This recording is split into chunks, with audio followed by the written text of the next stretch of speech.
Hello guys, स्वागत है आप सभी का मेरा बहुकाल ज़िंदगी में। तो मैं आज सुबह सुबह उठते ही अपने काम पर लग जाती हूँ साफ़ सफाई करने का। और झाड़ू मारते मारते मेरी नज़र पड़ती है इन मैगी के पैकेटों पर। कौन है वो जिसने मैगी बनाया और मुझे नहीं खिलाया?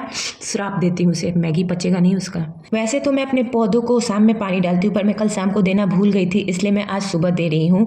उसके बाद कॉलेज के लिए जल्दी जल्दी रेडी होती हूँ। और क्योंकि मैं कॉलेज ट्रेन से जाती हूँ, इसलिए सबसे पहले मैं स्टेशन पहुँचती हूँ। और स्टेशन पहुँचते ही मुझे इस बंदे की फ़ोटो मिलती है गाइस, जो लापता है बेचारा, पता नहीं कहाँ होगा। और लोकल ट्रेन में ट्रैवल करने में मैं और मेरी महिला मित्र लोग पूरी तरह से एक्सपर्ट हो गए हैं गाइस। और गाइस, बॉटल के नाम पर खुशी दी ये पाइप लेकर आती है। उसके बाद हम लोग साइबर कैफ़े जाते हैं क्योंकि हमें कुछ प्रिंट आउट्स निकालने थे। और उसके बाद हम कॉलेज पहुंचते हैं। और कॉलेज पहुंचते ही हम क्या देखते हैं गाइस, जिस काम के लिए आए थे उस काम को करने के लिए एक लंबी चौड़ी मोटी तगड़ी भीड़ लगी हुई थी गाइस, भीड़। और इस भीड़ को रौंद के हमें अंदर पेपर जमा करना था।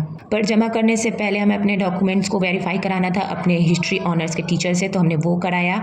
उसके बाद घंटों इस भीड़ में धक्का मुक्की खाने के बाद हमने हार मानकर बाहर आराम से बैठना ही जरूरी समझा कि कुछ देर बाद जाएंगे और फिर फॉर्म जमा करेंगे। 2000 years later. उसके बाद काफ़ी देर बाद दूसरा काउंटर खुला और हमने अपना फॉर्म जमा किया और हमें स्लिप मिल ही गया गाइस। फिर काम हो जाने के बाद मैं घर चली जाती हूँ। और घर पहुँचते ही मुझे ये दिखते हैं नमूने, जो पता नहीं क्यों पर अपने मुंह पे पेंटिंग कर रहे थे। और शाम होते ही हम छत पर जाते हैं तो देखा एक तरफ सूर्य भगवान अस्त हो रहे हैं और एक तरफ चंदा मामा निकल रहे थे गाइस। और अब रात का तो कोई टेंशन ही नहीं है गाइस, क्योंकि IPL जो शुरू हो गया है। तो मैं चली IPL देखने। Thanks for watching, bye bye.